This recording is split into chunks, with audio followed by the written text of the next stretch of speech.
Hello there, and thanks for joining us on what is probably our busiest programme of the year, with 2 big provincial finals and no less than 10 games in the qualifiers, all hugely important. The winner takes all, the losers get dumped out of the championship, and we have lots and lots of surprises. Here's the lineup for tonight. Waterford and Tipperary have shared the last 5 Munster hurling titles, and today the 2 giants went head to head, and it was a final to savour. There was a feast of qualifier action last night. Cork and Wexford had been making steady progress through the back door. It was last chance saloon for one side. Likewise, Limerick and Clare. A meeting between these 2 sides rarely needs extra billing, and with one team about to bow out of the championship, the stakes couldn't have been higher. In football, it's been a turbulent week for the Mayo footballers. Could they use today's Connacht final to put it all behind them, or was the stage set for Sligo to emerge victorious?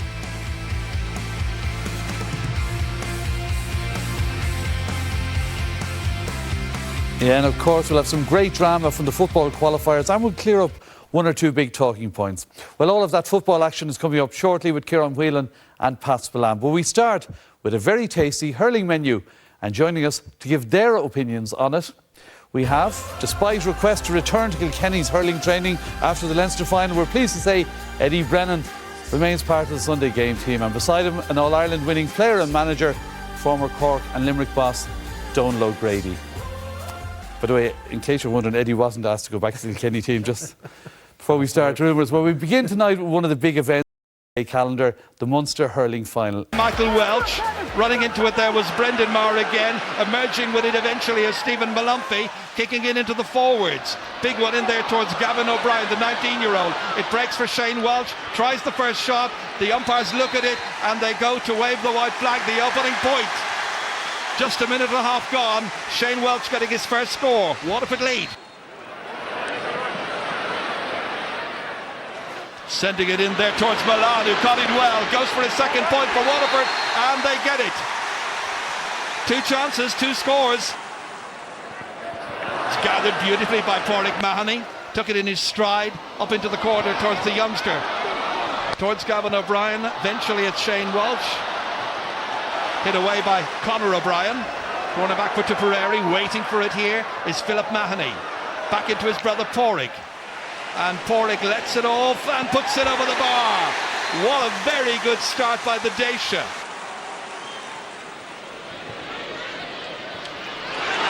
This time there's pressure on, and this time it's Patrick Bonner-Maher, the supplier. John O'Brien, the finisher. The opening goal of the game. John O'Brien, played in by Patrick Bonner-Maher. Such a good creative centre forward himself, and that's a tremendous finish from a very tight angle. Yeah, great movement away by John O'Brien, and Bonner-Maher, perfect timing in the pass, and that's what he does, and you know Waterford will have to stop him running. And the teams are level. Shane Welch hitting his shot from just outside the 20-metre line, and that's 2 shots by Shane Welch, and he's got both. Smartly forward, but straight to Tom Stapleton. He's cut out 2 or 3 very good balls so far. Daniels tries to take it down, pressurised by John O'Brien. Somehow he holds on to it. Somehow he got the space and the room to strike it over, and a goal and a point now for the 30-year-old from Toomey Vara. Sean Milan has got a point so far, dances away from the tackles. They couldn't get near him. Formed.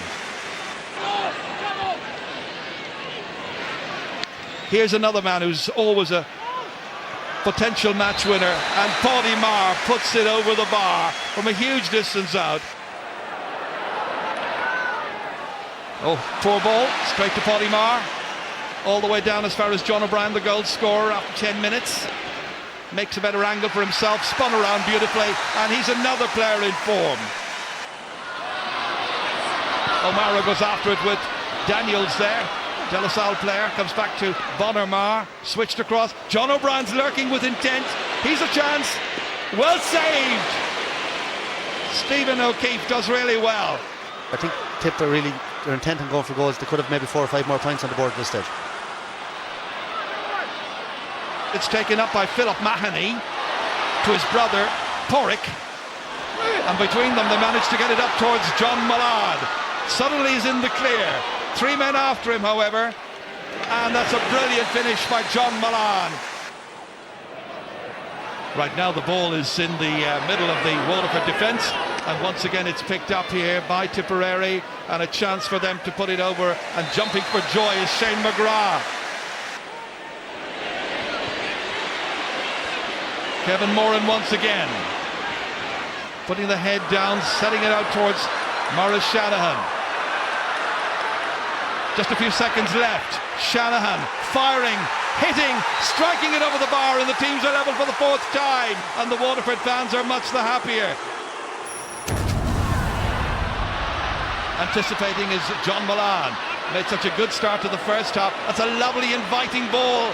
Mulumphey takes a shoulder, and the referee says play on, and he puts it over the bar. Marr switching it across over there towards Brian O'Mara, being marked now by Kevin Moran. Moran's on the deck. Marr tries his luck and puts it over, and the teams are level again. Level now for the 5th time. Dropping 20 metres out, missed by a couple of players. Picked up here by Owen Kelly. Well stopped by O'Keefe. And Kelly gets his first goal chance, and O'Keefe to the rescue. Brilliant work there. Paddy Marr. Towards Lark Orban, hasn't scored so far. Back inside his own 65-metre line. Good running here by John O'Brien, taking it in his stride and sweeping it over the bar in one very, very convincing move. And John O'Brien has now got a goal and 3. Marr gets it up towards Lark. What a catch!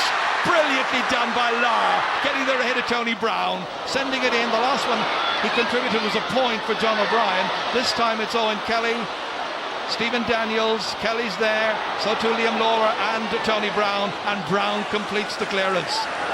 Back into open space. Laura's suddenly got a buzz in his, there's a certain buzz about his play. It comes back to Michael Cahill, and Mickey Cahill from 45 metres out puts it over the bar, and that's his first time ever to score in Championship hurling, and he's put Tipperary 2 in front. Stopped here by Michael Brick Walsh. There's a great pace and a great intensity to this match. Good final. Brendan Marr runs into a couple of Waterford players. Well, that was a dive in my opinion there. Just threw himself onto the ground there and won a free. Lots of animation on the sideline. Owen Kelly has to just compose himself right in the middle of the park. Dropping short. And it's put in the back of the net by Shane Burke. Burke has come off the bench, and he has produced what might well be the goal that will turn this around in Tipperary's favour. Keeper came, didn't get it, Burke did. John Mullan breaks the stick but gets it into Maurice Shanahan. Shanahan just about stays on his feet, finds a man outside him, it's Owen Kelly, and it's stopped by Brendan Cummins. Conor O'Brien trying to get it away, in difficulty, but manages to do enough to get it out. Paul O'Brien leaving it there for Maurice Shanahan. Shanahan trying to go by Paul Curran, making a better angle for himself, and he's put this one over the bar. So it's back to 5 between them again. Substitute Donamar comes back here towards Shane Burke, goal scorer with number 2, and that's another one over the bar. And there's the final whistle. The Munster Championship has been gained by Tipperary. Final score, Tipperary 217, Waterford 16 points. I think we haven't played particularly well in the first half, but the guys knuckled down there in the second half, and I think they finished very strongly. I don't think our work rate was good enough in the first half, and we just said, lads, let's up it now a small bit, and thanks be to God we got a goal that gave us a bit of breathing space there in the second half. I don't think it was a 7-point game. We had a few chances in the second half. We had a couple of goal chances and we missed a few frees as well, but that happens. At the end of the day, Tipperary are an excellent team, and I'd just like to congratulate them because they fully deserved their victory. Well, Eddie Brennan, was it a 7-point game? Probably was in the end. Des, I suppose it wasn't your classic Munster final. It wasn't the typical Munster final clash, but conditions were very difficult, in fairness to both teams. I think Michael Dykman, hit the nail on the head with it. Hard conditions for hurling, but both of them gave, honesty, and there was good intensity in it. But certainly there was a lot of, I suppose, maybe unforced errors and a lot of missed opportunities from both sides. But I think Tip were deserving winners. In terms of missed opportunities, Don, was that the difference? Were Tipperary better at taking their chances than... Well, I suppose they probably created more, Des, if you went through just the stats and whatever else, and I think that from the word go, I think, once they fell 4 points behind, and once they got that goal, the early goal, then they created other opportunities for themselves. But I think Michael Dygnan said in the commentary as well that they had a number of point opportunities that they could have just tapped the ball over the bar and possibly gone away from Waterford. We have a look at that. All credit to Waterford, they fought back to level by half time, but, you'll see, right, the first thing here again, is, typical steal there by Bon Omar. This is what he's very, very good at. And great angle run there by John O'Brien. The run there makes it for Bon Omar and a great goal. And, possibly Tip then decided, well, we got the first one. We got 6 or 7 last year. Let's plough on. And, I think that, Lark Corber's typical run, I think he could have gone himself there. Right? I think that was a mistake. He tried to play in Pa Burke, who was marked by 2. That was a goal chance if he had gone on himself. And, breaking ball, John O'Brien again picked it off the ground, I think, but that was a difficult angle. I can see O'Keefe was at the goal, tapped it over the bar there when the goal chance is gone, and the result though proved that goals win games. I mean, it does. Well, it does, and there was the long range free. I suppose this killed this for a while for Waterford. Blunder there from inexperience really from Stephen O'Keefe. Could have just stayed in line and let the ball go in, and that's unfortunate for the young keeper, and simple task for Buck, who came in there, right? So you would look at it, and I thought Tip kind of hurled a little bit within themselves. They weren't really driving on, but I think they deserved a 7-point victory in the end. Well, even Lar seems to be very reluctant to have a pop today. I mean, there were several opportunities he had, which is, normally just, as Donald said, a couple of handy points, and he was very enthusiastic about playing other lads in, so whether he's the playmaker now or what, I don't know. Flicks and tips. What? He's trying to little flicks and tips, like maybe Joe Canning's back past the last year's getting the fellas. Well, that might make other defences nervous going forward.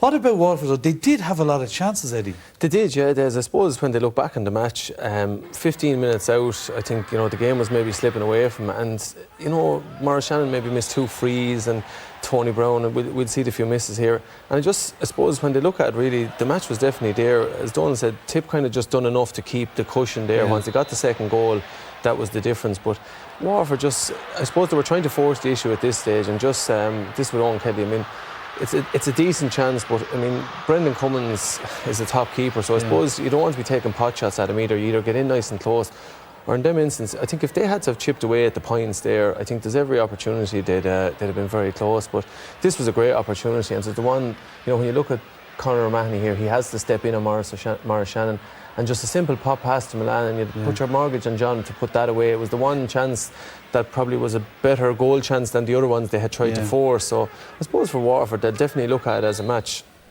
They could have been a lot closer. Like there was just a lot of wides. Now I know, but there were positives for them, weren't there, for Waterford? They created a lot of chances. They did, and there's, I think at times inexperienced teams like that, they don't realise, like, okay, they were 5 points down, but there was 10 or 12, that you're going to get 5 or 6 handy points much easier than maybe 2 goals, and they still forced goals, 21 yards free, 20 metre free, going for a goal, like, whereas, they had the chances. When they look back on that, like as Eddie said there, when they look back on the chance that they missed, they say, God, we could have levelled the game, and at that stage, if they had done that, I think that, their momentum might have brought them home, because Tip were just going along at maybe 3/4 pace at that stage after the second goal. They have 2 weeks, Eddie, to turn it around before the quarterfinals. Would that be a problem?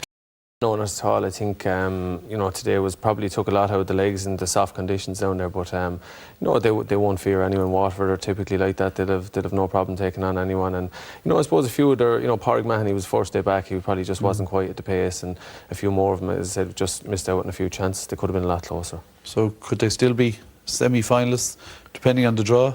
Well, they'll meet either Limerick or Cork, and the draw coming out of Thurles last night, everyone was talking about the draw, and for some reason, Kilkenny, top team in the last how many years, but nobody wants to meet them. Of course. Right, okay, and no big surprise. Understandably so. They're annoyed now. So 7:30 tomorrow morning, RTE fellas will be tuning in to know who did we get, you know, and both Cork and Limerick obviously want to avoid Kilkenny and go up the perceived easier side of the draw. Yeah. All right then, well it's time to name our man of the match from this afternoon. It was the choice of our co-commentator Michael Dignan, and he went for a Waterford man. He went for Waterford's Kevin Moran. You have to take your opportunities on the day, and Tip got a couple of goals and unfortunately we couldn't get them today, but you know, some days they go for you and some days they don't, but you know, we restored a little pride after last year's humiliation, so on that side of things it's good, but we're still disappointed that we didn't come out on top. Kevin, congratulations, you are the GAA hurling man of the match, and Tara Clifford from Centra is here to present with you with your award. Congratulations. All right then, well done to Kevin. Well, now we're going to turn our attention to round 3 of the hurling qualifiers, and we begin with the clash of Cork and Wexford. It's their first championship meeting since the 2004 All-Ireland semi-final, which was won by Cork. Commentary here comes from Ger Canning.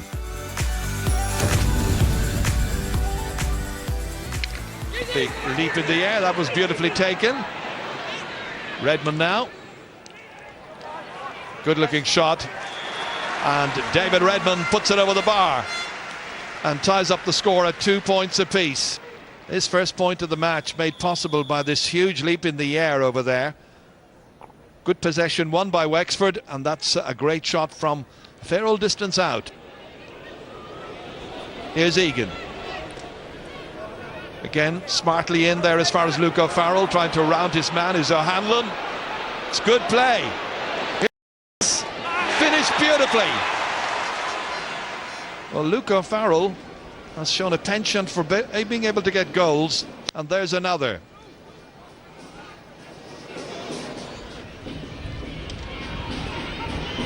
That's controlled there by Cadigan, and then supported here by Lorcan McLaughlin. Oh, it's a poor ball. He's given it to Sean Murphy. Neatly in here. Oh, what a response there by Diarmuid Ling.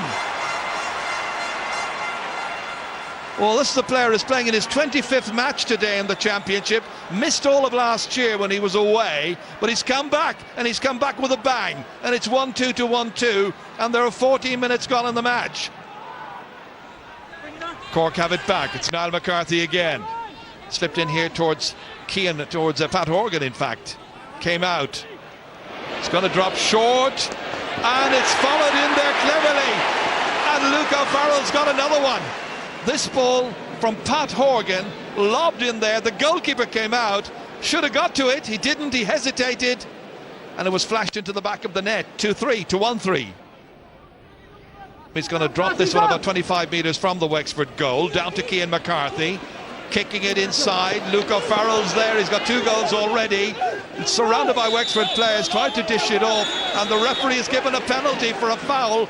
He held on, and the Wexford backs tried to be disciplined. Eventually there was a foul on him, and Johnny Ryan from Tipperary has given a penalty, and the player is going to take it is the goalkeeper Anthony Nash, and a chance for Cork to get their 3rd goal of the game. Nash, 2 points to his credit from frees from last week, looking for his first ever championship goal, and boy has he got it. When he lifted it, it went way in front of him. It wasn't 20 metres out, more like 15. Back to a 4-point game again. Went off Egan. Line ball to Wexford. Diarmuid Ling is going to have a go. Oh, nothing is beyond him. Brilliant. Goal from open play, and the 2 points from sidelines. Nothing's beyond him. Terrific.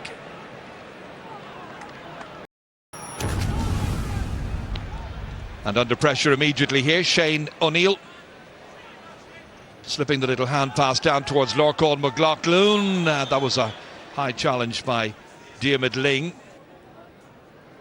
And once again Anthony Nash, the goalkeeper, is coming out to take it. As Anthony Nash drops it in there and drops it over the bar. How about that? A goal and a point for the goalkeeper. Into the corner. That's one for Liam O'Bagobert. Looking for his first point since being introduced as a substitute, and how about that for an intro? So it's back once again to a 3-point game. Tom Kenny now. Down towards Luke O'Farrell. So productive in the first half. And such a threat to Wexford on every occasion. He goes by O'Hanlon. Hand passes it inside. And eventually put over the bar by Connolly Hahn. He's got a second point. There was a goal there for the taking, I feel. Big jump in the air by Richie Keogh. Didn't get to it. Darren Stamp covers. Tidy player. Oh, he's given it away, as I mentioned that. An untypical error straight to Niall McCarthy, and McCarthy gleefully puts it over the bar. I'm not sure what Darren Stamp was thinking there. Look, he went back, got the ball and tried to pick out a colleague just beyond Niall McCarthy, but gave it to the Carricktool player instead. Up as far as Rory Jacob, got on ahead of his man, who's Damien Cahalane, and he hits it inch perfect over the bar. First of the second half for Rory Jacob, and that's 3 in all for him. So it's now a 5-point game. Into space, beyond Moore. Well, that was a thump into the back there of Keith Rossiter, so it's going to be a free to Wexford. It's going to be Owen Moore who will take. He's going to lob it in, I'm sure. See if they can get a goal out of this somehow. And they might, and they do. Garrett Sinnott who got to it, and Garrett Sinnott who finished it in past goalkeeper Anthony Nash. Jamie Collin, clubmate and Newtown Shandrum. Now can he put this one over? He can. It's a remarkable score from out near the sideline. Jamie Coughlin, or Jamie Collin, depending on which part of Cork you're from, put that one over. Collin, this time it's Park Cronin, he's already got 1 point, and he's now got himself a second.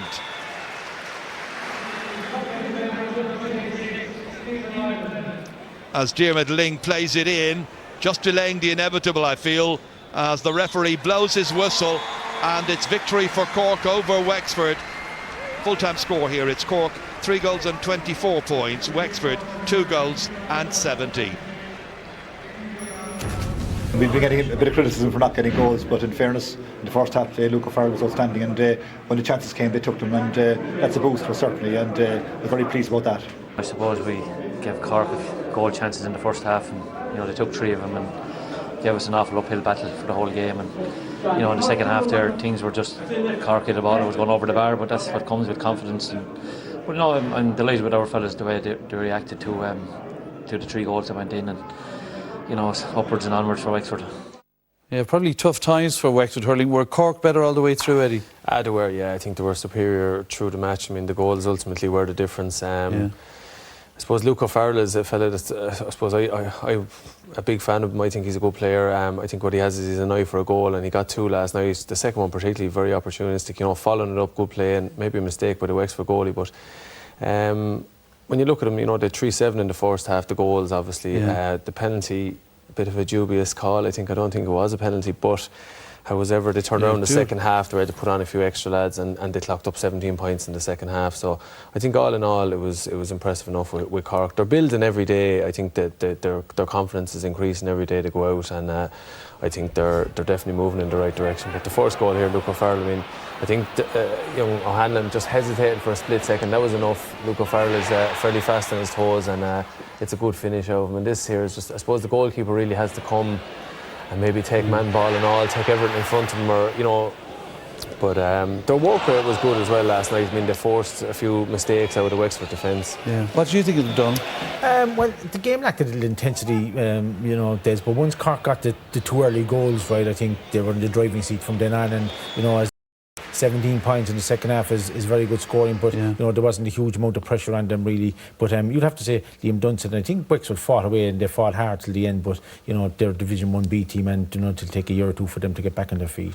Well, if I was to ask you then, what were the positives for Wexford? That's their season gone. Well, there was plenty of positives, because they scored 2 goals and 17 points, and as I said, they never gave up. They fought right to the end, and it's a fantastic goal here coming from an initial mistake by Lachlan McLaughlin. Here the defence gets in all sorts of confusion here, right? Yeah. Rory Jacob picks the ball. There's a yard or metre of space there. Maybe on Cadigan. I think a little bit of confusion.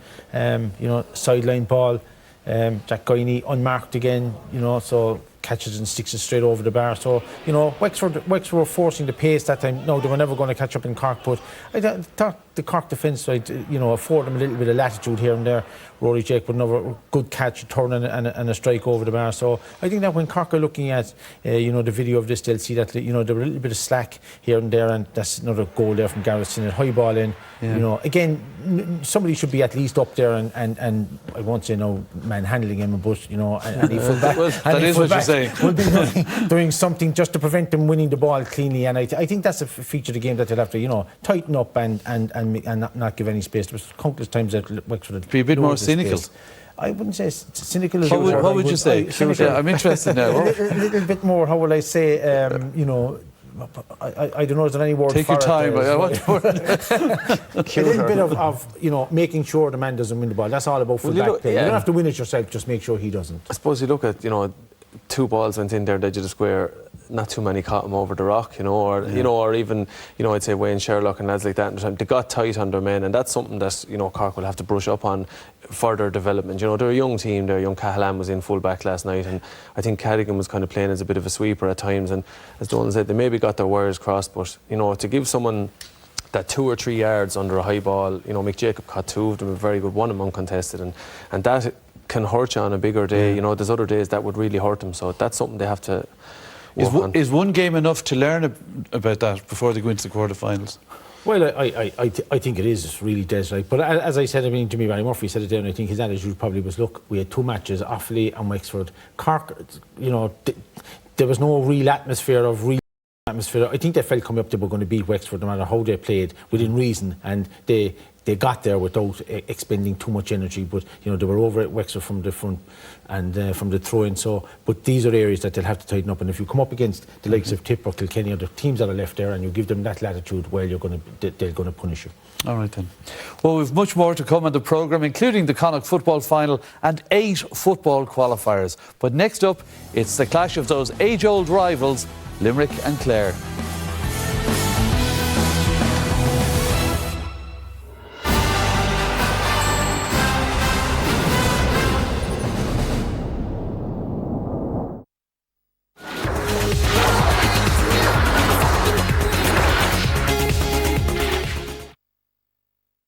For 15 years of my life, summers were all about playing football for Dublin.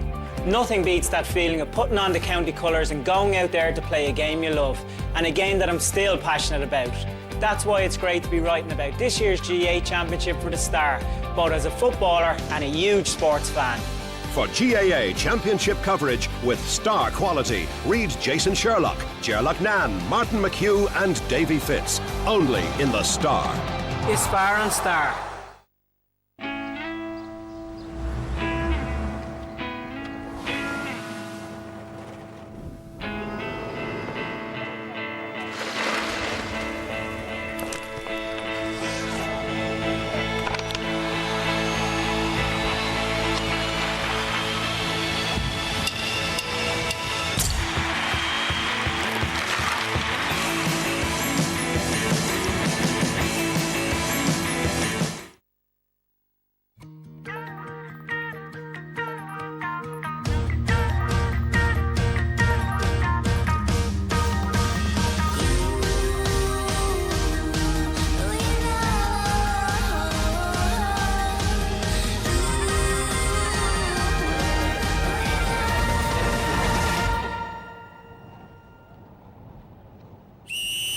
Play the Aircom Championship Challenge at experiencemore.ie.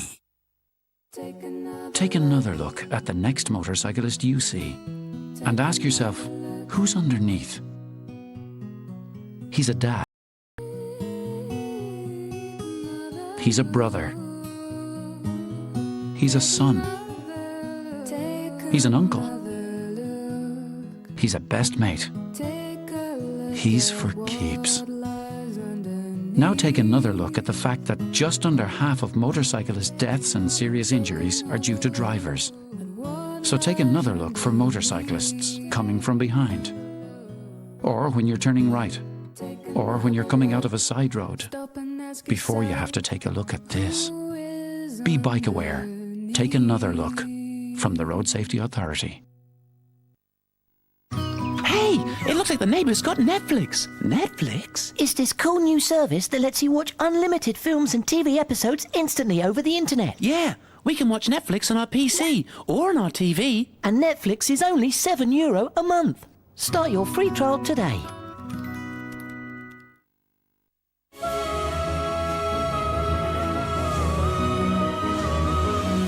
Will you win €1 million with prize bonds this month? The O2 Money Card.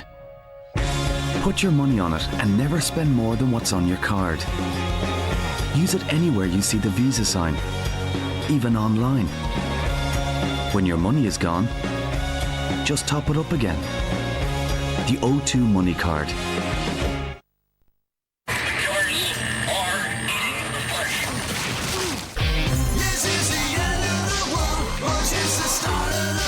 If you want to survive, you gotta fight for it. Watch out for the fight. What on earth is going on out here? They're not people, they're dead. They're coming for us now from beyond the grave. Oh, the world we know is gone. But keeping our humanity? Sorry, brother. That's a choice. The Walking Dead double bill Friday from 9:05 T2.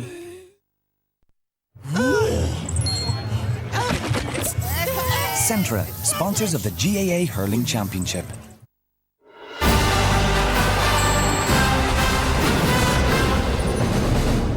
You're very welcome back. Now, this summer, RTE Sport is bringing you the very best from the 2012 GAA Championship on radio, online and television, with many games brought to you in HD, including the 2 All-Ireland Senior Finals.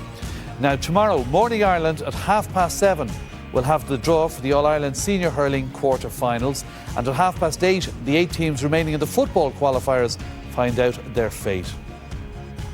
We've seen lots of silverware handed out in the last 2 weeks, and next week we've live coverage on TV and radio of the Leinster football final between old rivals Dublin and Meath. We're here at 9:30 on Sunday night with all of the weekend action, including the Ulster football final and Phase 3 of the football qualifiers. All right then, time to see that eagerly awaited clash between Clare and Limerick. They've an intense rivalry and not a lot between them. In their last 5 championship clashes, Clare have won 3 and Limerick 2. Our commentators are Michael and Marty.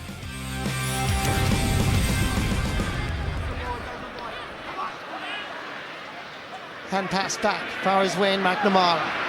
Aderma, one of the more experienced members at this stage of this Limerick team, under a little bit of pressure. Galvin is the number 22. Cian Dillon is there as well. Niall Moran is operating around the half forward line. Coming forward again is Wayne McNamara. Past the 20, hits a bullet. Oh, what a spectacular goal! Fantastic! Wayne McNamara. What about that for a finish from a wing back?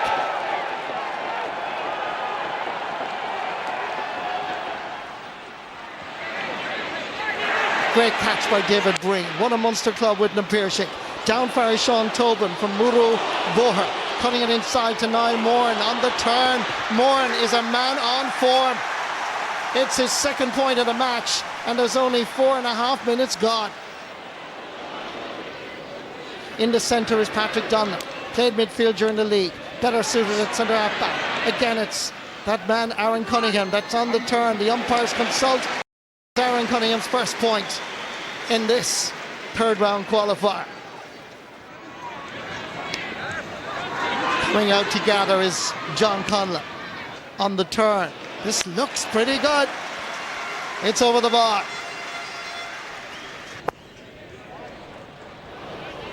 Straight down the middle between the two teams, but Limerick have another opportunity. It's Mulcahy going forward. The referee's whistle is blown. It's on the 20-metre line.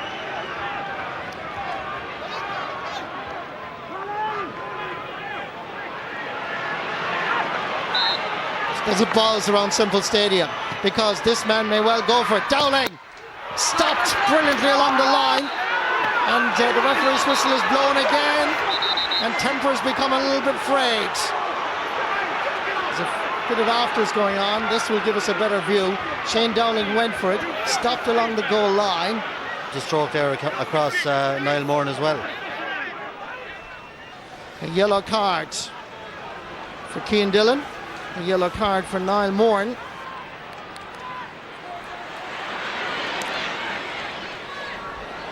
Good ball, laid back. Fares McGrath takes his point.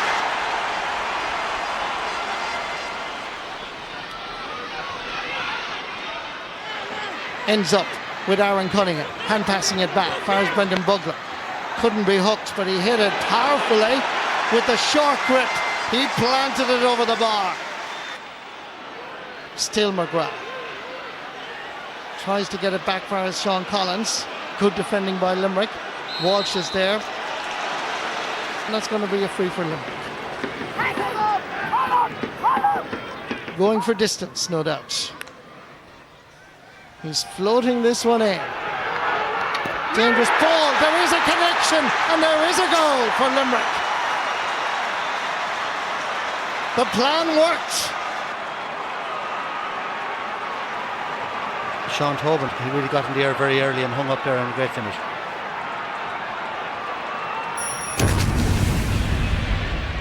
David Breen taking on the challenge, being posed by Colm Galvin. Nice ball inside, dangerous ball.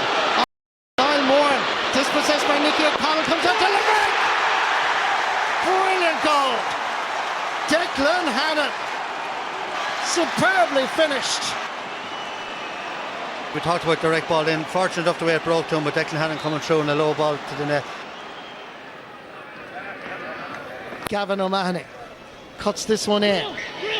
Nice steal by Graham Mulcahy, getting away from Moray. Ball sent across and over the bar. Goes long up towards Colin Ryan. He's well capable of scoring goals, the Newmarket and Fergus man, and he's going for it. Getting inside the cover of Richie McCarthy. The referee's whistle is blown, and there is another 20-metre free for Clare. Kelly has to go for this. And he has to keep it low, Martin. Here comes Kelly. Keeps it low. Brilliant goal. Clare back in the match with just about 2.5 minutes. 3 points between the teams. 316 to 119. With a low ball, you see, it hits the ground and can go anywhere. He put a bit of top spin on it. You could see him bringing the hurley over the ball. And great goal, and Clare now right back into it. And Limerick will celebrate, and rightly so.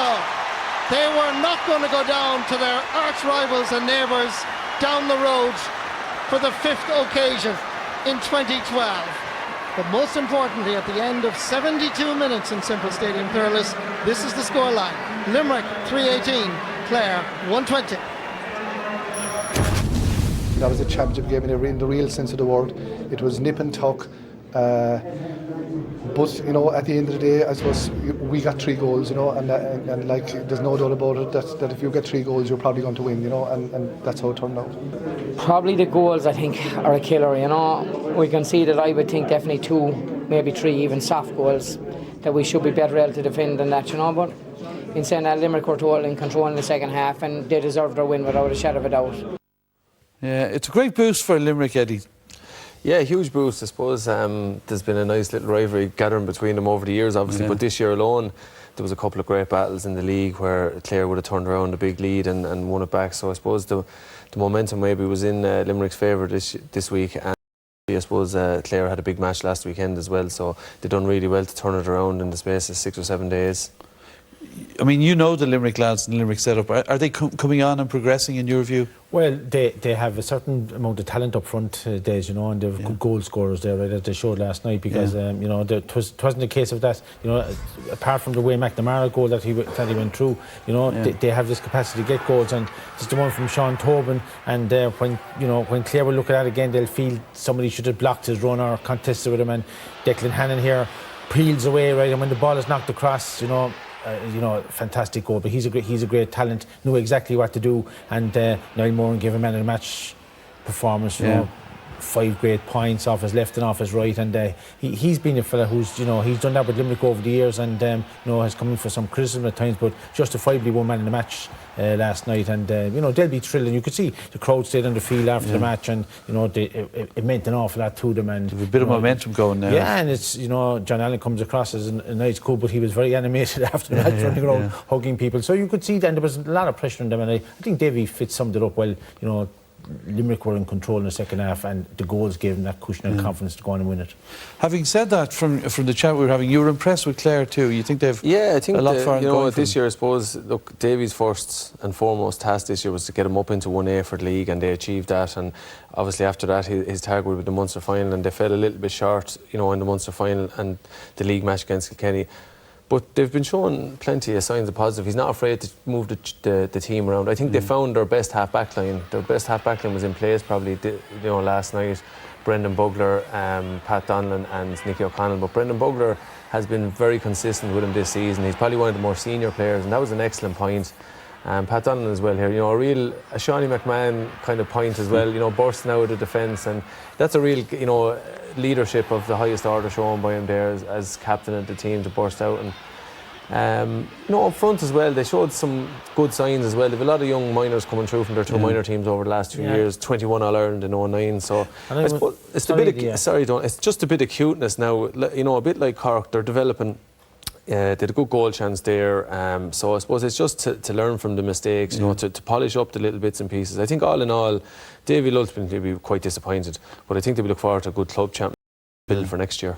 I was actually very impressed with them, Des, particularly in the first half. I think, Limerick got a goal and a few points and sat up, but Clare actually out-hurled them and out-battled them and won all the tussles, from then on, and I think that, gave away, maybe conceded too many frees in the end, but, it was an experience-building game for them, and I think they'll certainly be in the benefit of it, and because they'll be facing 1A opposition next year in the league, they'll learn an awful lot from that, and, I think all credit due to Davy Fitzgerald and the youngsters that he had. They've put up a great show. Okay. Should there have been a red card, Eddie, in that dust-up? We need a new word for Schmozzle, by the way, but yeah, there was a bit of pucking went on here, all right, after this. I suppose there was a high challenge there, just caught a Clare defender there from David Breen, and I suppose there was a bit of pucking and shoving with hurls went on here, and a few clatters, and but look, I don't think there was anything too serious in the end. I suppose it was not blinking, a case of not blinking, but Clare obviously benefited from this because, as Donald said, they kicked on, but I suppose when we look at it here again, I mean, the Clare defender, very brave out of him here. He defended his goal well, took a hell of a rattle off David Breen, and we see there Niall Moran scalps Cian Dillon, and Cian Dillon draws back on him. To the letter of the law, he could have knows seen red. The letter. Give us, what is it, 5 points?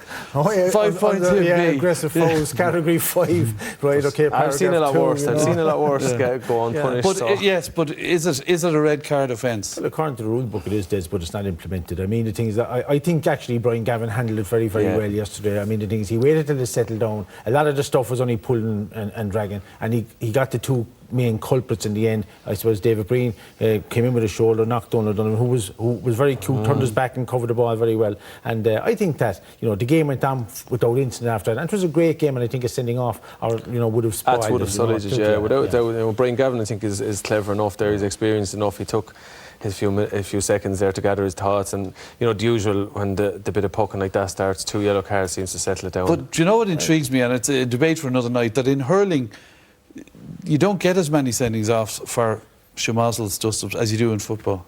Yes, well, see, that would be a long debate. It's hard to pick out.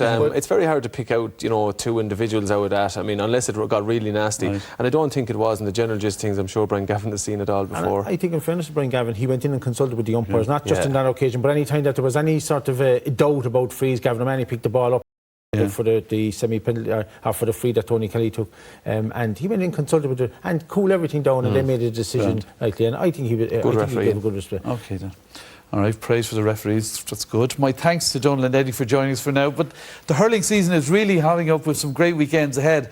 Now, before we finish with a small ball, it's time to check in on the latest round of the Camogie Championship. So Pat McAuliffe is here with the report on the repeat of last year's final as Galway met Wexford.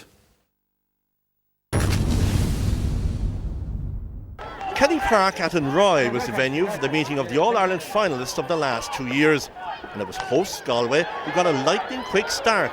with 2 goals in the opening 90 seconds. The first from half forward Brenda Hanney hit the net after just 22 seconds. With Martina Conroy scrambling home a second goal shortly afterwards. Conroy was again on target in the 20th minute with a fine goal after running at the All-Ireland champions' defence, and with just a third of the game gone, Galway were set for victory. Injury hit Wexford had, however, already qualified for the semi-finals by winning their 3 opening matches. Their chief scorer, Ursula Jacob, ended with 7 points, which saw her side trail 3 goals and 9 points to 4 points at half-time. Tony Ward's Galway side were not going to let the big lead slip, as they also advanced to the semi-finals. They showed a greater hunger on the day, with Niamh McGrath adding 3 second-half points from frees. But one feels if these sides meet again later in the championship, the scoreline could be a lot closer than this full time of Galway 3 goals and 14 points, Wexford 10 points. After losing 2 All-Irelands to Wexford, we were just wired for the game, and we just wanted it. And on our home ground, it was our first home game, so we wanted to give a display, and thank God we did it.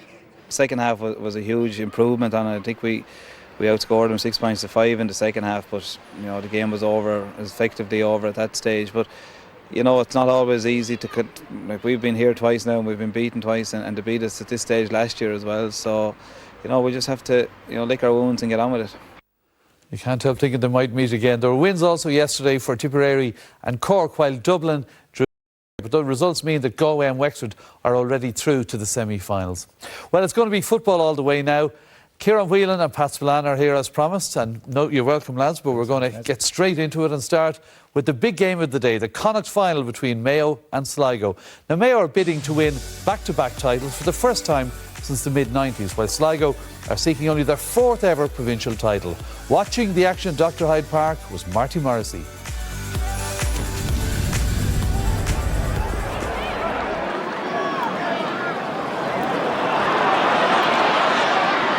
Alan Dillon. Andy Moran with the layoff. Back to Dillon again. An experienced member of this Mayo team. Jason Doherty lays it off. Jinking inside, hopping the ball nicely. Farley has gone back inside again. This Doherty, it's on the ground, gives it back. Farris, Kevin McLaughlin. Danny Geraghty finally steadies the ship, and that is over the bar. Kevin McLaughlin. Lay off Farris, Andy Moran, right man, right place.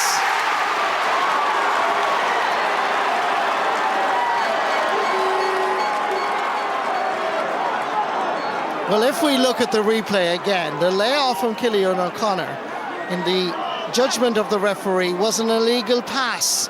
So Andy Moran's goal is disallowed. 2 goals and 6 points against Galway.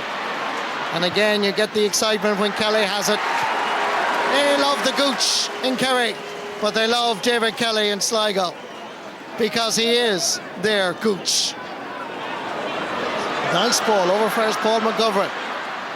Adrian Marin was waiting for it because Marin has that right boot that registered 2 goals and 6 points against Galway, 6 points against New York, and this is his first in the Connacht final. There's nobody over at the far side. And that was the intention. Nice layoff by Jason Doherty. There's a chance. And again, wonderful defending by Sligo. Wonderful by Johnny Martin. Kevin McLaughlin. There is no doubt about it that Sligo are leading a charmed life in this first half. Mayo have the potential, the creativity to break down this Sligo defence with ease. But they're not always taking their chances, unlike on this occasion.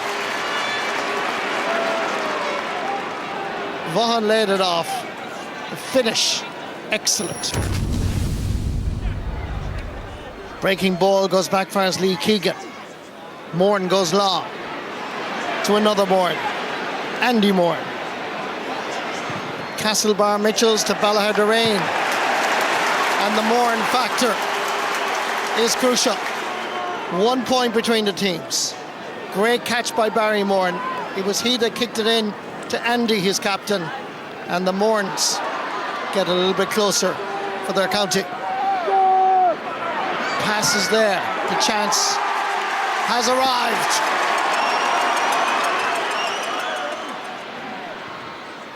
Punch down. Suits Kevin McLaughlin. Running at the Sligo defence. Lays it off sweetly to Barry Mourne. And Mourne shows the way.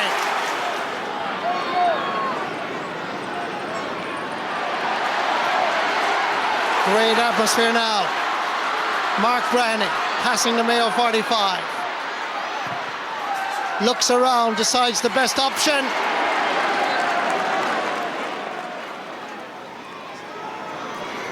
David May with the 45.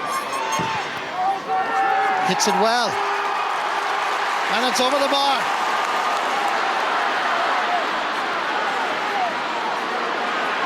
Alan Costello. David May and Donald Vaughan. May was fouling. Free to Donald Vaughan and to Mayo. And Eamon O'Hara has been in the wars. Rory Hickey is the linesman from Ennis, from the Ayr Road Club.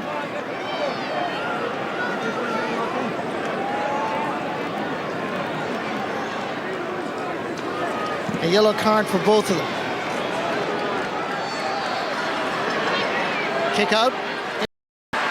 This time gathered by David May, who's come to life in the second half. The referee's whistle is blown, and he said that that is a throw ball.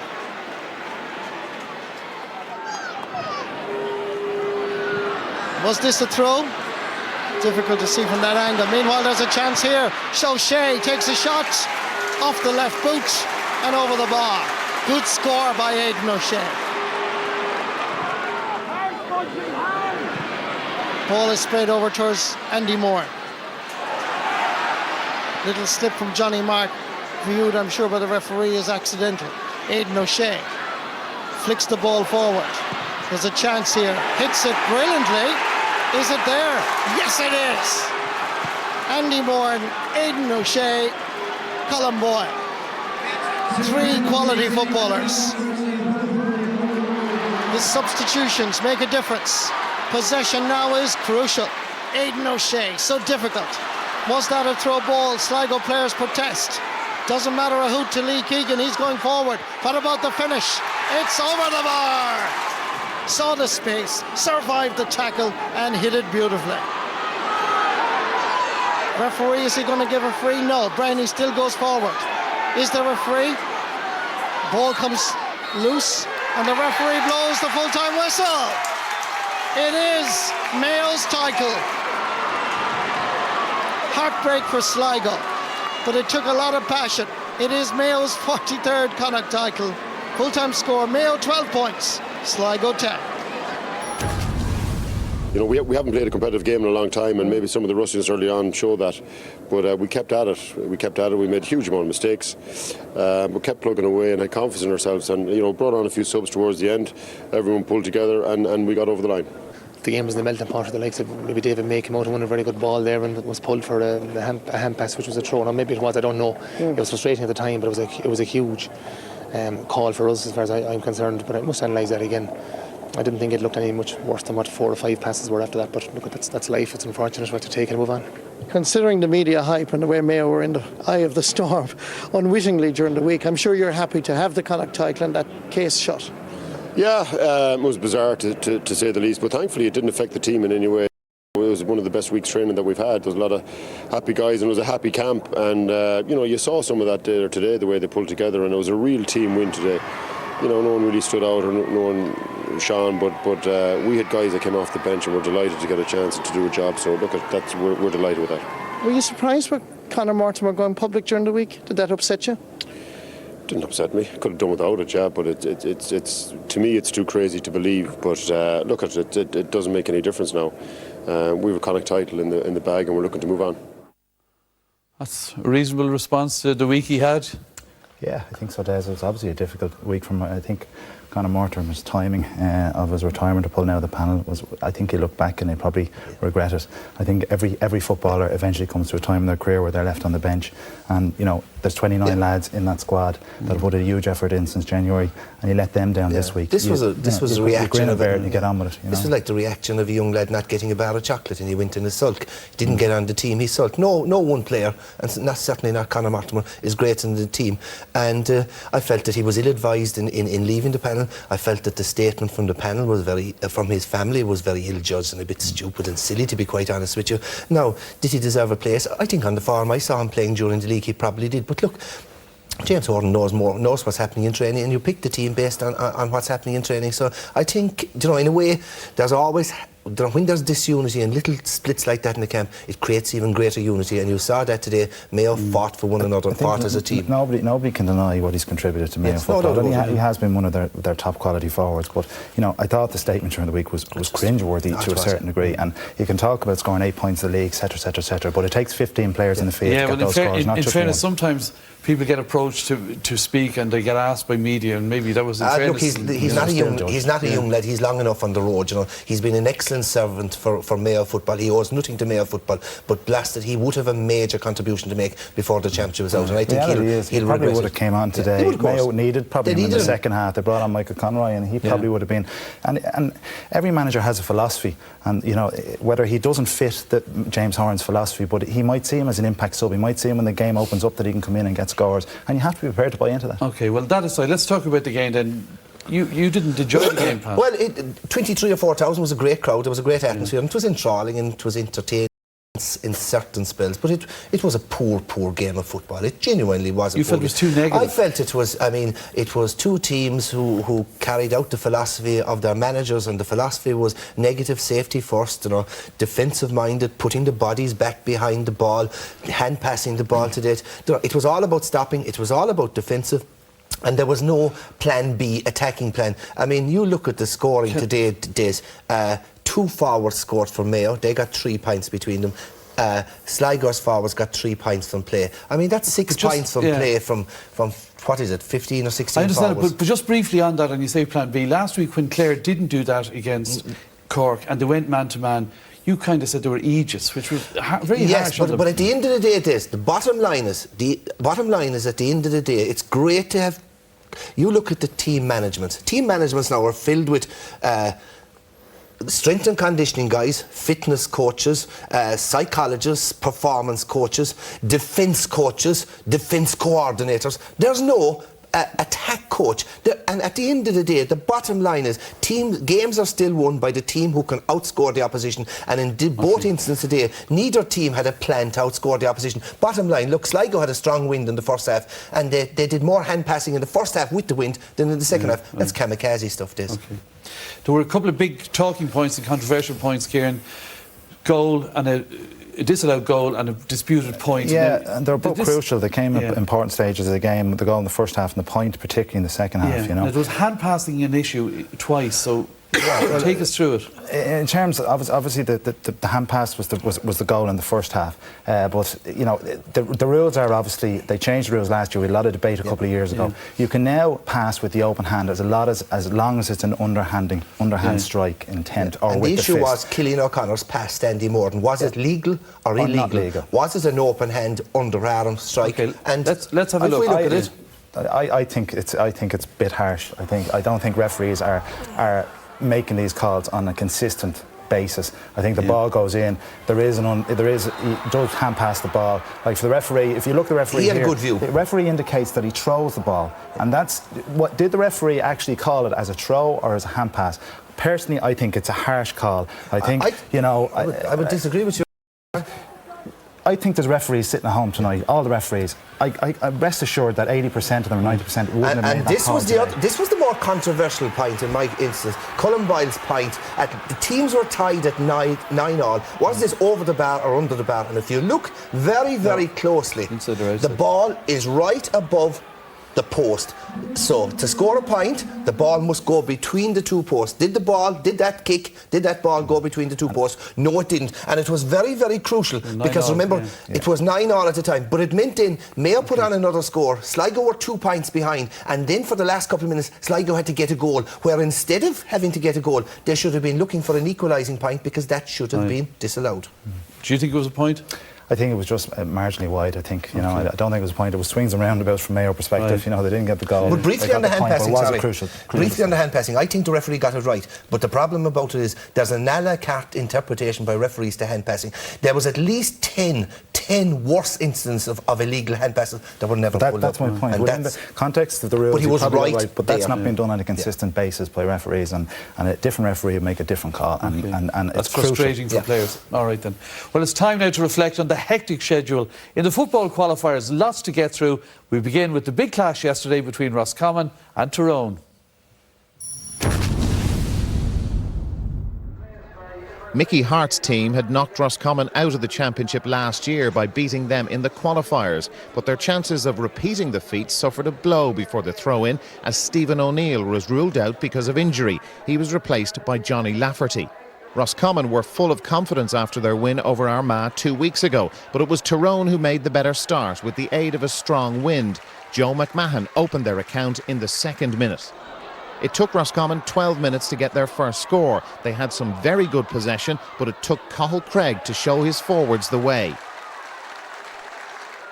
Against the wind, Roscommon held Tyrone scoreless for a 13-minute spell towards the end of the first half. They came from 4-2 down to draw level with 3 minutes to the break, but Cathal Craig missed the chance to put them in front for the first time in the 32nd minute.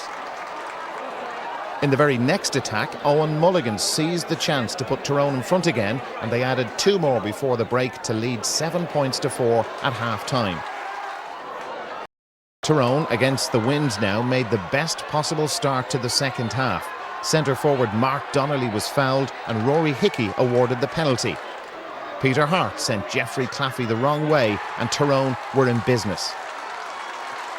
Just 5 minutes after that, Owen Mulligan scored the last of his 5 points to put Tyrone 1-9 to 4 points in front and cruising towards round 3. Roscommon were left to go for goals early in the second half, but the Tyrone defence was outstanding.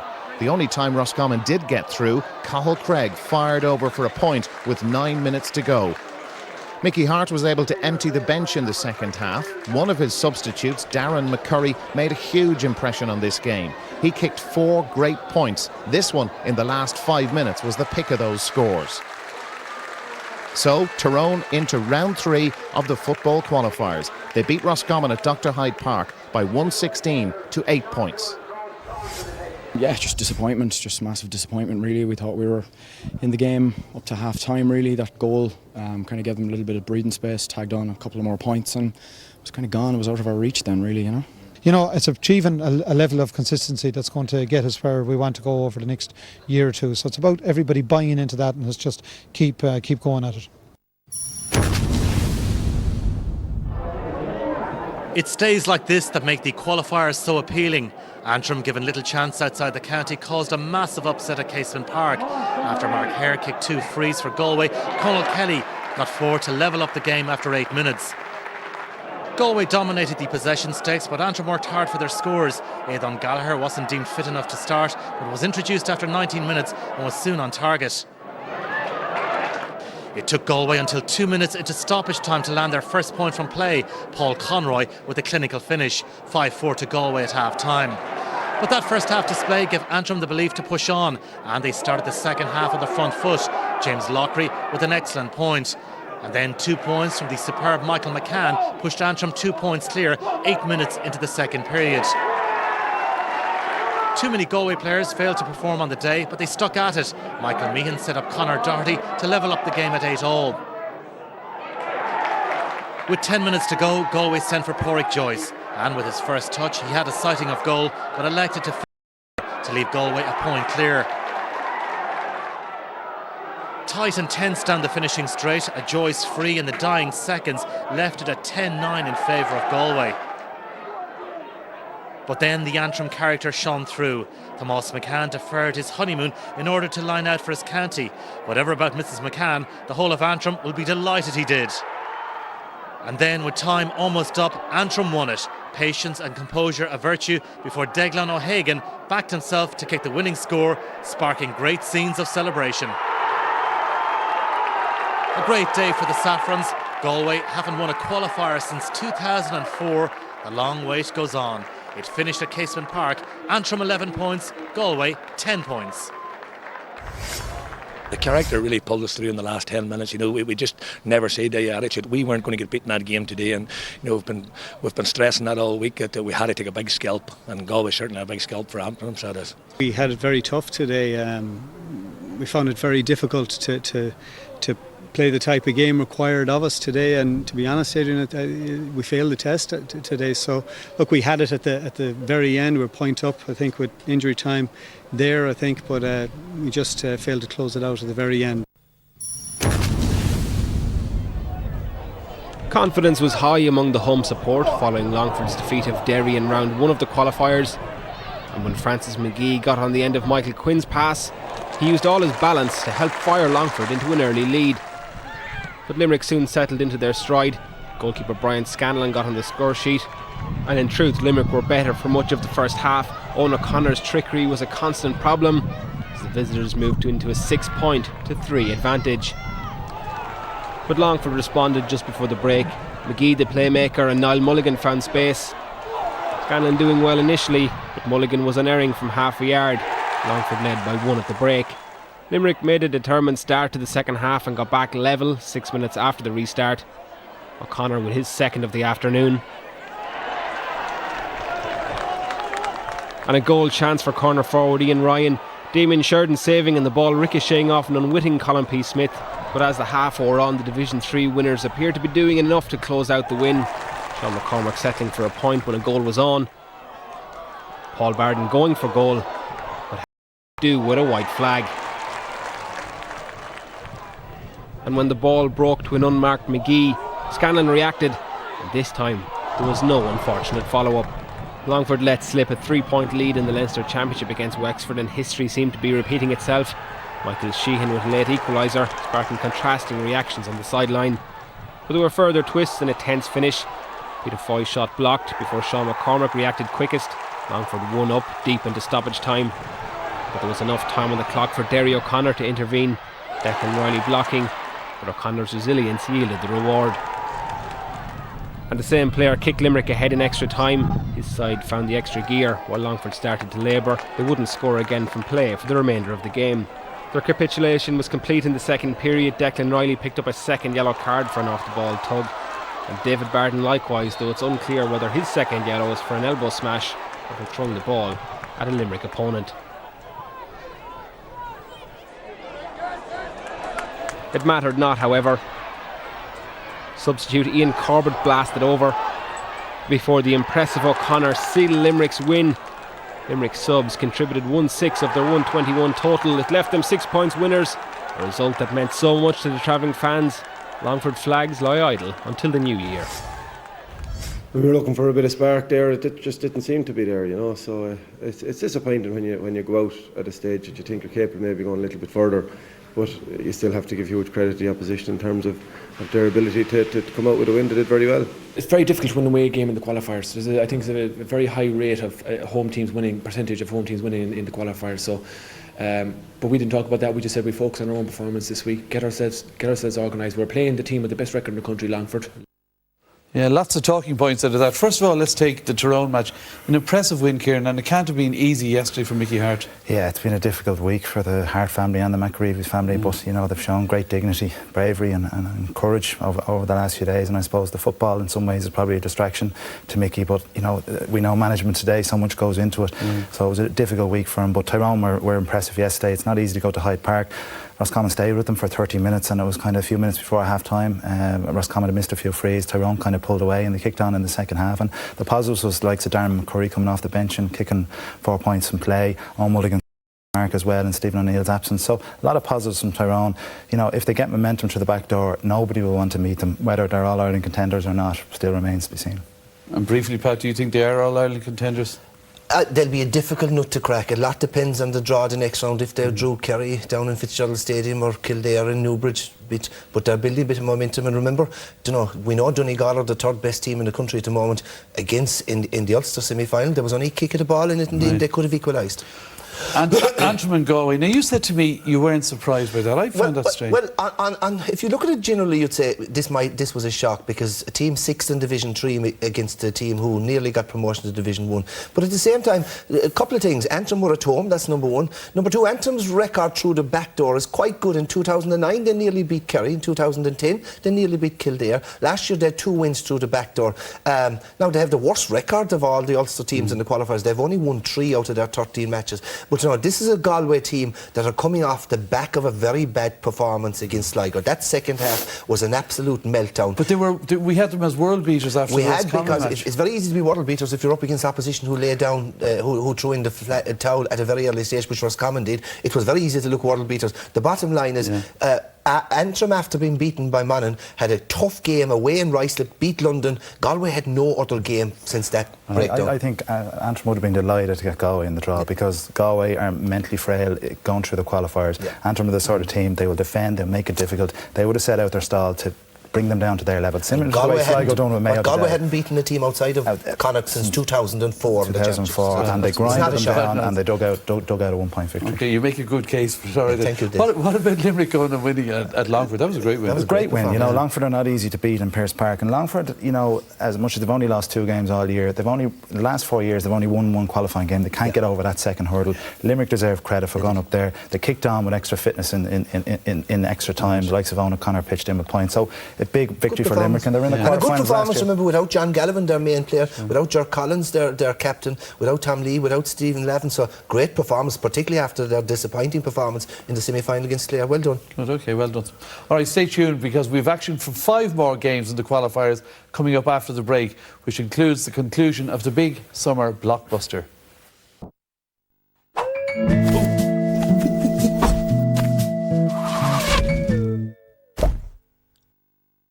I'll just get your details. I take it, John, you're male. Yeah. Okay. And have you any penalty points? 2. Oh, my sweet divine. And what's the engine size? The 2 litre. Oh, yes! Fully comp. No nonsense, Dadae! Low-cost car insurance. Get the cover you really need for less.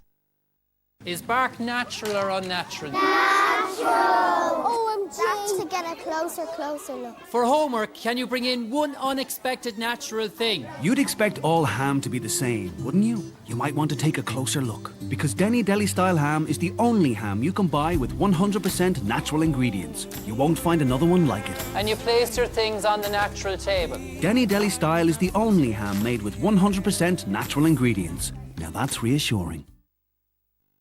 Now, here's an offer to get you pumping.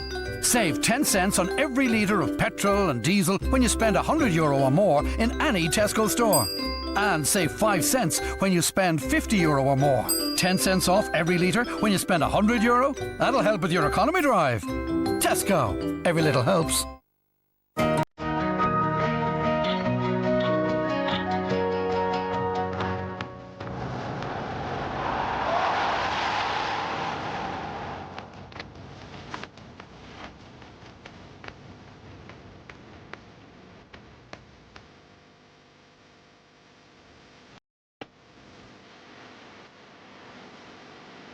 I am a Coolpix S3300. I am a Nikon. I want to go further. I want to be ready for the real world with up-to-date skills and relevant know-how. I want a state-of-the-art campus in the heart of the city. I want support. I want flexibility. I want internationally recognised courses. I want lecturers who are easy to talk to and who listen to what I have to say. I want to realise my potential. I want to succeed.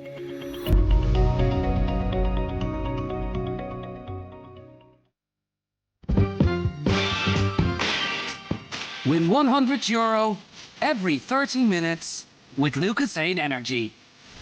And really, yes, your weekend. Grab a bottle in store today.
How was your stay? Most rewarding.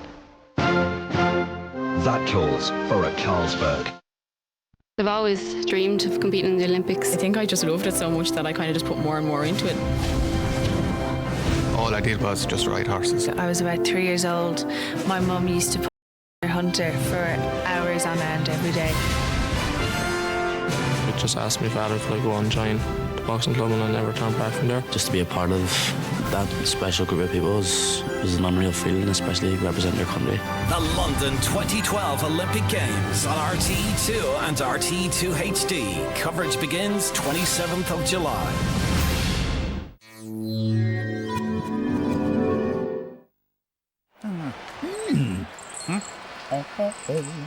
Centra, sponsors of the GAA Hurling Championship.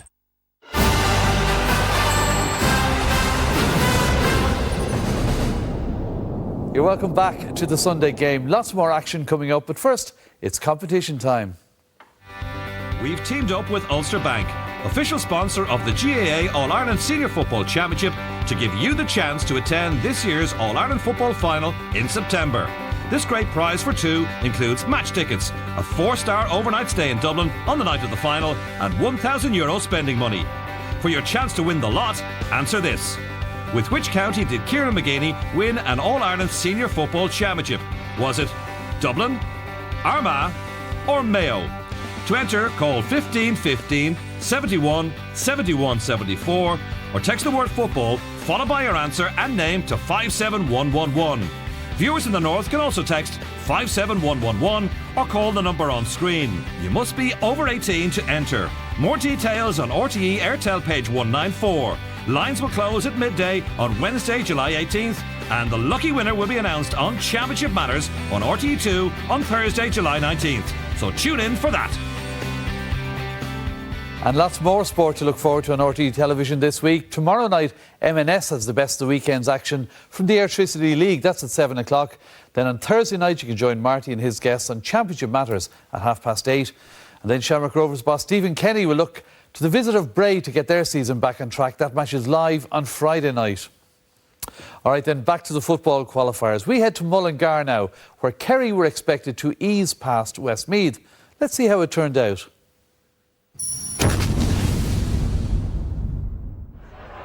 Kerry were massive 20-1 on to beat Westmeath, and they started with a score in the very first minute of this first championship meeting as Colm Cooper, playing at full forward, scored a point close in.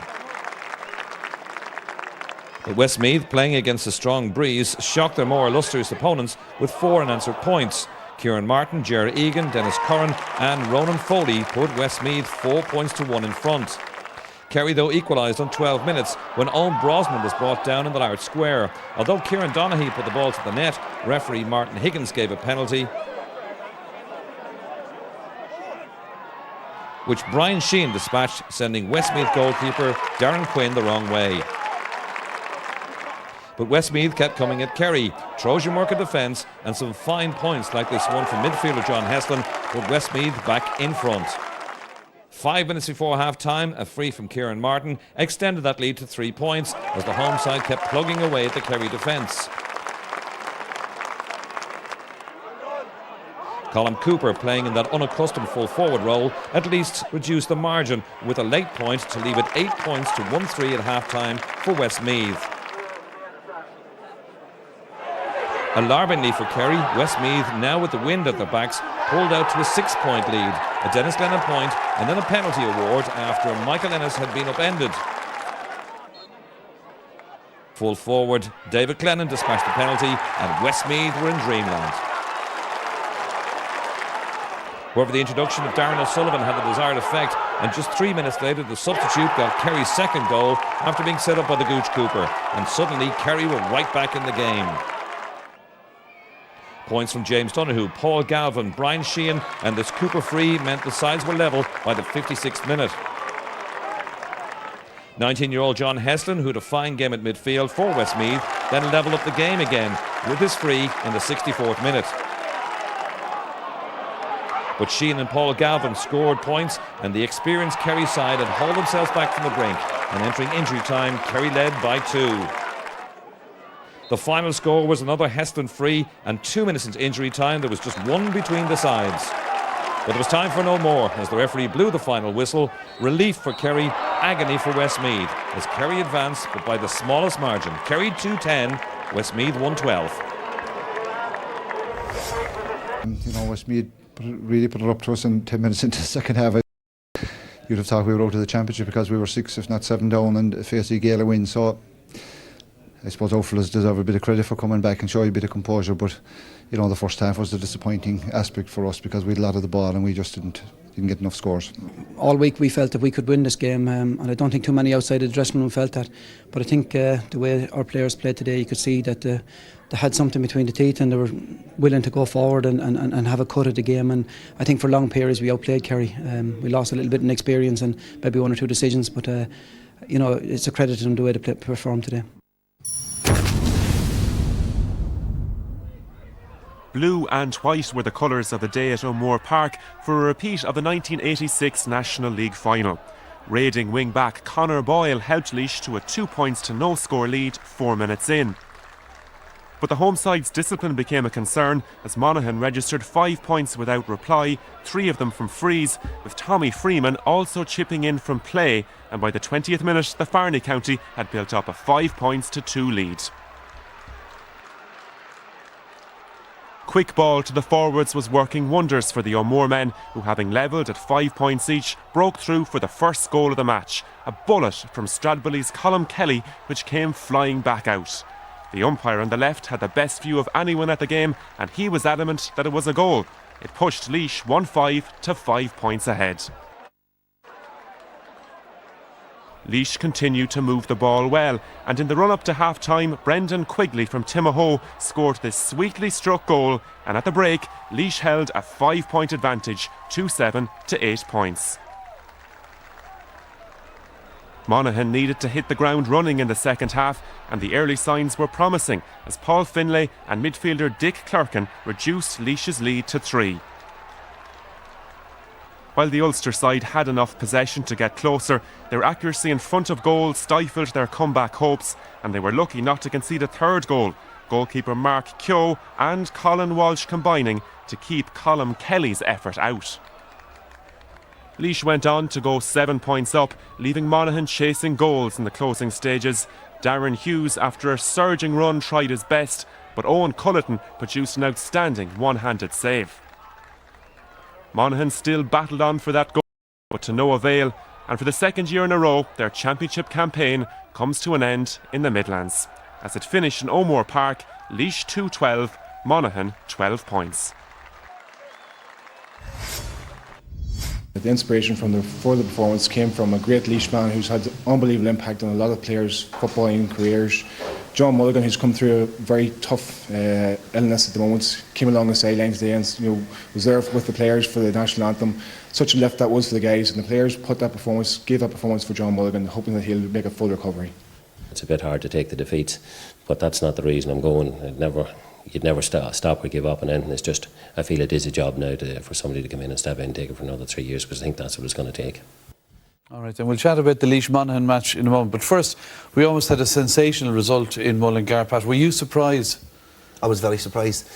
On the positive, Kerry have retained their 100% record. They're the only county never to have been beaten from round 1 to round 4. But they remind me of the opening line of Peg Sayers' book.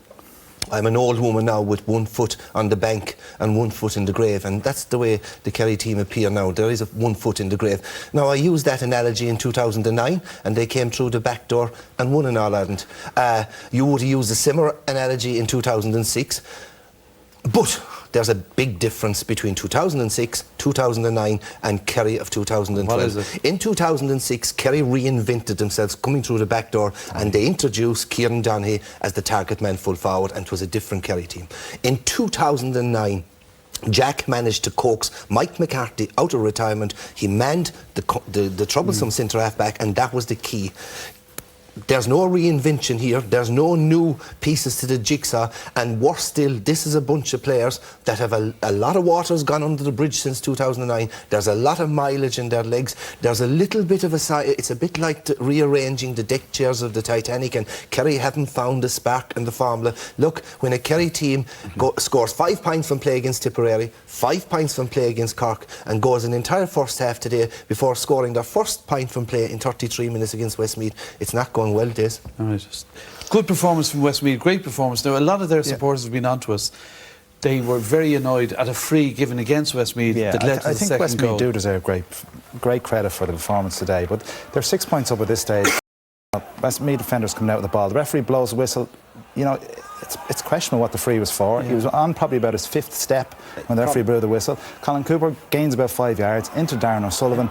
You know, and that's a game changer to a certain degree. You know, Westmeath were 6 points up with all the momentum. It brought Kerry back in. It's about 6 steps. 1, 2, 3, 4, 5, 6. Oh, well, no, he blows. The hand has gone up. The hand has gone up. Yeah, but his hand was up. The hand has gone up after about 4 or 5. About 5 or 6 steps. So he did overplay the ball. But like I said, this goes back to what we said about Cormac Riley initially. This is the a la carte approach by referees to the game. Sometimes they pull a hand pass, sometimes they don't. Sometimes they pull players for overcarrying, sometimes they don't. But you would, if I was a Westmeath supporter tonight, you'd say that's harsh. And Gooch kicked the ball from the wrong place. And remember all the furore when Monaghan scored that goal against Down. Something similar. There was a few other calls that might have went against him. But I think from a Kerry perspective, if you look Kerry, the word out earlier on in the year was that they were going really hard. They were training hard for league. They were back training earlier than they normally would have. You got to wonder, you know, are they running out of steam? They usually kind of wait till August and they peak. We need Kieran to do something right with the draw tomorrow. We need a home draw in Fitzgerald Stadium against anyone good Tyrone or Kildare. Send Kildare down to them, all right. All right, let's move on then. Laois beating, that was a good win for Laois against Monaghan. Great win for Laois. It's probably their best win in the qualifiers in 3 or 4 years. And Monaghan were obviously didn't recover from the psychological collapse against Down. The difficulty with Monaghan is they're still relying on the older players, the Dick Clerkins, the old Lennons, Paul Finleys, and it's a disappointment. And then going back to the Galway Antrim game, the same thing. Laois, after the disappointment of being beaten by Longford, came through the back door. Bad performance against Carlow, but got a competitive game. Monaghan had the meltdown the second half against Down, and they, like Kieran said, they never recovered. Laois got 2 goals in the last 10 minutes before half time, and that really buries the opposition. And again, one of them, people have said, some of the Monaghan fans, Colin Kelly's goal. We're still trying to work out what exactly happened with the position of the stanchion, and you know, it's questionable whether did it hit the crossbar or did it go in. You have to give the umpire the benefit of the doubt that he's standing 2 yards from it and he has good eyesight to see whether the ball went in or not. But it's questionable there. It comes straight back out. You know, it's very difficult to tell, Des, but you have to give the benefit of the doubt. From here, it looks like it hit the crossbar and came out, but I will give, in defence of the umpire, he was in a great position, and perhaps there was a stanchion behind it. All right, then, well, good win for Laois. All right, we can't afford it. We're going back to the action now. First up, we're going to the opening game from yesterday's triple header in Thurles. It's the clash of Tipperary and Wexford.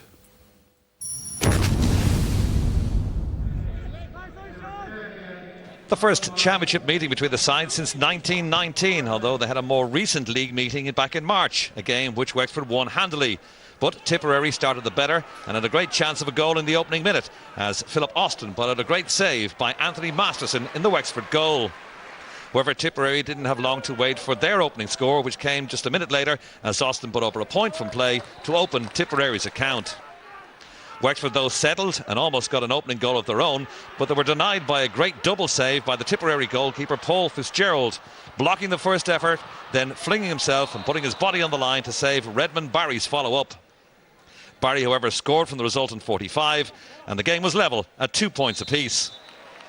We finally did get a goal, and it went to Tipperary 14 minutes in, as the ball was played into Donna Leahy, who was fouled by Anthony Masterson, but Leahy, lying on the ground, hooked the ball to the net. Good refereeing by Michael Duffy, allowing the advantage, and Leahy with the great presence of mind to score the goal.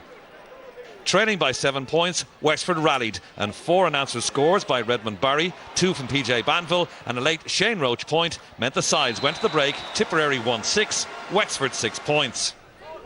Tipperary edged 5 points clear early in the second half with a point by Michael Quinlivan, but it could so easily have been a goal as he blazed over from close in. Again, Wexford responded, and 2 substitutes, Ben Brosnan and Paddy Byrne, who were left out of the original announced lineup for Wexford, combined for their side. A couple of Shane Ryan points from frees helped Wexford level up the contest, but Tipperary wouldn't capitulate, and half-back Brian Fox scored a fine point from play to edge Tip back in front as we headed for the end of the 70. 2 minutes of added time were shown by the official on the sideline, and with almost time up, Wexford had a glorious chance to equalise. Redmond Barry set up Paddy Byrne, who should have taken his point, but instead he decided to pass inside and tipped blocked. Still, the danger wasn't averted, and Wexford were able to pick up the now loose ball. It worked its way back to Ben Brosnan, who had a shot from distance, but it drifted to the left-hand side and wide. The referee then signalled full-time, and Tipperary had clung on for a famous win, knocking out Wexford at Semple Stadium, where it finished in a 1-point win for Tip. The final: Tipperary 113, Wexford 15 points.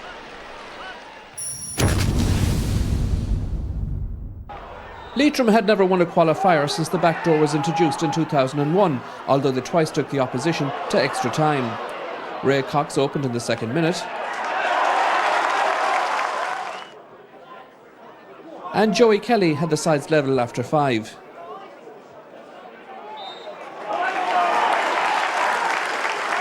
John McGrath rounded the Leitrim defence. The Baltinglass native put his side ahead.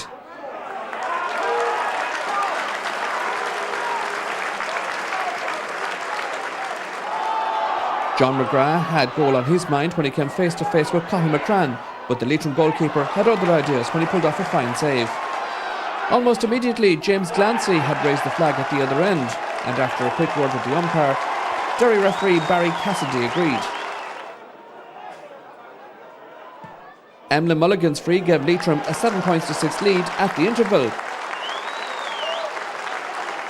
Mulligan took up from where he left off with 2 well-taken frees.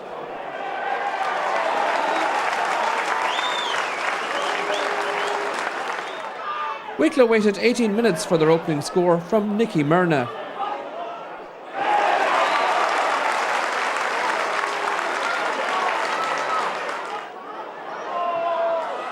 James Stafford broke through the Leitrim defence but missed the target, and that summed up the Garden County's evening.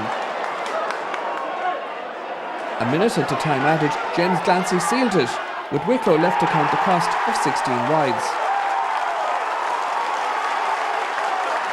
So was sunny celebrations on the banks of the Shannon, and Leitrim co-manager Barney Breen now finds himself in the unusual position of looking forward to the draw for the next round of the qualifiers. Yeah, I suppose in one sense maybe the pressure was off a little bit on them, and we were treating this like an adventure, and every week we go is a bonus for us, for the likes of us. Listen, we're not kidding anyone when we say that. If we get another week or two out of this, we'll be doing well, but every week we get out of it is a bonus, and we're enjoying it more so, more so now than we probably were. 16 wides for us, 4 for them, so I mean, you can't win games if you kicked up many wides, and some of them are uncontested chances, so early in the year they were going over for us, or going into the back of the net for us, but just today in Championship it just didn't work out for us at all. Yeah, it's disappointing for them, but Kieran, from a Leitrim point of view, you were both talking about teams suffering heavy defeats and having to go into the qualifiers. That's a fantastic turnaround for Leitrim. First win in the qualifier days, and it's a special night for Leitrim, you know what I mean? They deserve great credit. There's guys travelling down the Dublin Road Tuesdays and Thursdays to train, and for Barney Breen, the effort they put in all year to get that victory, you can see what it meant to them afterwards, and it's a special night for them, and they're in the pot tomorrow, and they could get another game that they'd be well able for. Yeah. And it's great for the underdogs, and we've had a lot at the start of the year about when a few hammerings were dished out that we needed a different championship and a tier championship. Look, you have to dare to dream. That is as good as an All-Ireland title success for Limerick, so well deserved. But it's Division 3 teams and Division 4 teams are doing quite well. There's a lot of them still in the championship. Indeed, and speaking of which, Tipperary's victory over Wexford, another one now. You had both been talking about Tipperary favourably. Look, the Tipperary football is on the up. Last year they won every grade at underage, 14, 15, 16, 17 and minor. This year they regained their minor title, they regained their under 15 title. There's great young blood, there's great coaching structure in place, and you must give credit to Peter Creedon. He took them over when John Evans jumped or whatever, got the P45. He took them over, they were basement side, no points, and he got a draw against Longford. He beat Offaly, and they were very, very competitive against. Kerry. The only pity about it is that they don't get the support they deserve in Tipperary. Right. And what about Wexford, though? Yeah, for Wexford it's difficult, and obviously the mental scars of 2 weeks ago against the Dubs. You know, last year they lost to Limerick in similar circumstances, and you know, you wonder, has Jason Ryan got as much out of them as he possibly can? Because obviously, you think he has? Do you? I think so. I think he's done fantastic work, and I think he's going to be. There'll be a lot of counties looking for Jason Ryan this year. And for 3 years in a row, they've got to the finish line ahead, and they've suffered meltdown. Okay. All right then, well next up it's the game that attracted so much attention since the draw was made. We head to Breffni Park for the clash between Cavan and Kildare.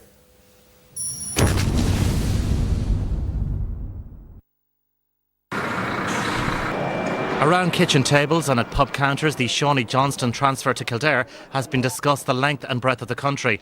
Just after 1:25, Johnston headed for the dressing room, the visitors' dressing room. Amid rumours that Johnston would start, followers of both counties poured in the gates, and some offered their thoughts on the long-running saga. Speaking, if he comes on, I won't be cheering him on, but I hope to be cheering after the game. Well, look, Johnny wanted to move on. Fair enough, you know. The Cavan team now is about youth, and you know, the next 4 or 5 years we'll develop into a very good squad. I'm disappointed in it, but the man, he made a decision, and the best of luck to him. And obviously people are disappointed that some of our own players are probably being overlooked with Shawnee Johnson coming in, but it's like everything else, you know, it's done now, and I suppose in Kildare we just want to go and play a bit of football. It's sad really that it came to this, but we're here today for a football match that generated fierce interest, and Lukunuje will have a real good game here, and at the end of the game we'll be talking about the winning team and the future of Cavan football, and that's what I'm looking forward to after this game. In front of a crowd of over 14,500 and in a crackling atmosphere, Cavan started with great drive and purpose. Converted frees from Jack Brady and Niall McDermott put Cavan 2 points up, but Kildare soon flexed their muscles and took the game by the scruff of the neck. Alan Smith opening the Lily White's account after 7 minutes. Cavan, buoyed by that fine win over Fermanagh in the last round, were wasteful in the first half. They did manage 1 point from play, and it was a beauty. Eugene Keating with a lovely shot on the turn to narrow the margin to a single point, 4-3 to Kildare. Now stand by for one of the team goals of the summer. The Kildare move started by keeper Shane Connolly. Neat, slick foot passing left a clutch of Cavan players trailing. John Doyle picked out James Kavanagh. Kavanagh played a lovely ball to Alan Smith, who fed the inrushing Emmett Bolton. Some unselfish play from Tomás O'Connor. Mikey Conway finished to the net. A real quality goal from Kildare. That made it 1-6 to 3 points, and Kildare were pulling clear. Niall McDermott and Conway traded frees before Kildare struck for the second goal. Bolton found Tomás O'Connor. James Kavanagh's shot was weak, but Bolton was on hand to capitalise, and he fired home. That goal really broke Cavan's resolve, 2-7 to 4 points. Right at the start of the second half, Alan Smith with a great jump and then great vision to pick out Conway, who finished the move off in style.